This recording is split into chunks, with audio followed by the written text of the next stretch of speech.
Global Typhoon, Chairman TV. Weather update. Helping homeless people. Please subscribe.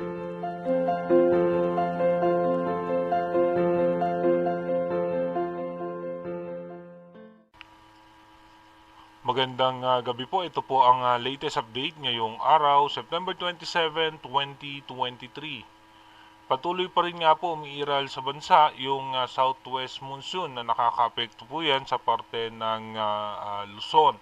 At yung extension naman ng kaulapan nitong low pressure area na nasa labas ng Philippine Area of Responsibility, ito naman po ay nagdudulot ng mga posibleng pagulan sa may Visayas, Zamboanga Peninsula, Northern Mindanao, sa may Caraga, Davao Region, and Masbate. Asahan din po natin dito sa may Palawan, may mga biglang pagbuhos ng pagulan, bunsod po yan ng southwest monsoon.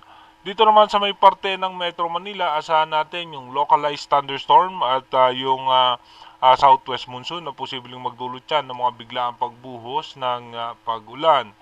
At ayon naman sa advanced weather forecast ng European Center, ito nga pong minomonitor natin na low pressure area dito sa may parte ng Guam.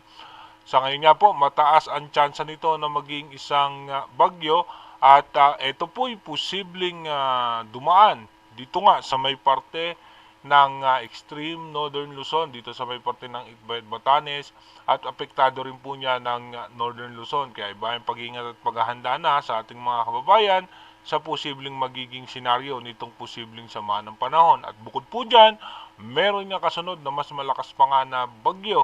Ayon po yan sa European Center. Dumako na nga po tayo sa ating advanced weather forecast. Dito nga sa advanced weather forecast, bukas nga po, September 28, patuloy pa rin po tayo makakaranas ng mga pagulan, lalong-lalo na nga sa parte ng Palawan. At ito nga po, yung low pressure area. Actually, yung low pressure area po natin, dalawa yan. Yung isa nasa loob ng Philippine Area of Responsibility, pero naman ito ay yung low risk, Ito po yung posibleng malusaw din kagad. Pero ito pong isang low pressure area outside PAR, ito po yung high risk, na malaki ang tsansa na maging isang bagyo. Pagdating naman po ng September 29, by September 29, ito nga po ay posibleng mag-intensify into tropical depression or mahinang bagyo. At yung extension ng kanyang kaulapan ay magdudulot po ng pagulan yan dito nga sa may parte ng Mindanao at ng eastern section ng Visayas. At pagdating naman po ng September 30, dito nga po mapapansin natin na pagpasok niya ng September 30, posibleng ang papasok yan ng yung pinakasentro niyan ay papasok ng Philippine Area of Responsibility. Aangat pa po yan ng bahagya patungo dito sa may parte ng Japan, at ito po ibababa patungo nga po dito sa may parte ng extreme northern Luzon.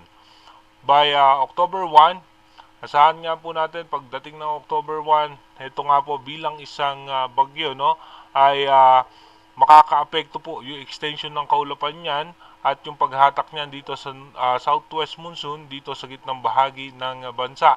At kung makikita nyo nga po sa ating monitor, yung pagbugsong ng northeast monsoon, ito nga po ay aabot hanggang dito nga sa may parte ng central Luzon. Kaya hindi ganun kalakas yung itong bagyo, pero posible pa rin po siyang umabot hanggang tropical storm category ayon po sa European Center. At pagdating naman po ng October 2, dito nga po mas nag-intensify pa nga po siya at malakas nga po yung bugso ng northeast monsoon. Kung mapapansin nyo, meron po tayo ditong cold front, yan nga po yung pagsasalubong na ng northeast monsoon at ng easterlies. At habang yung habagat naman ay dito naman po sa may parte ng Palawan nakaka-apekto, kaya nga po nagkakaroon ng possible low pressure area sa western section ng ating bansa dahil nga po sa banggaan nitong dalawang hangin.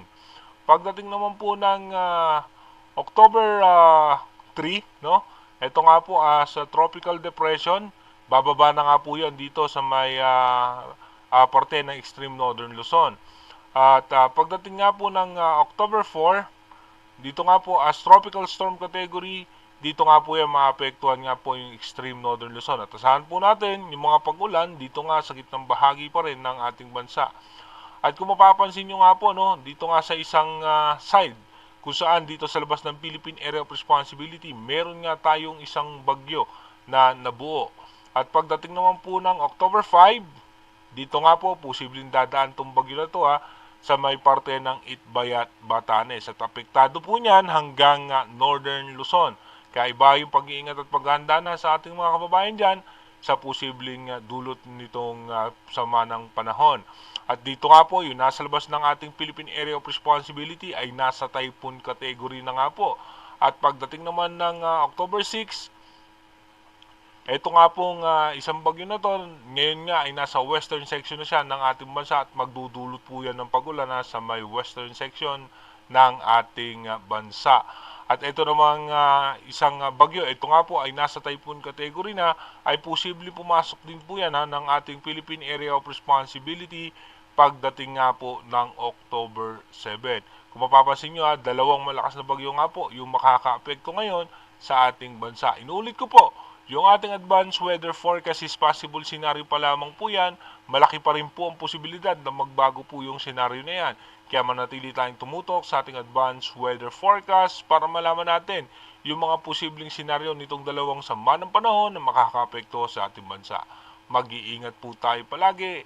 God bless po sa ating lahat.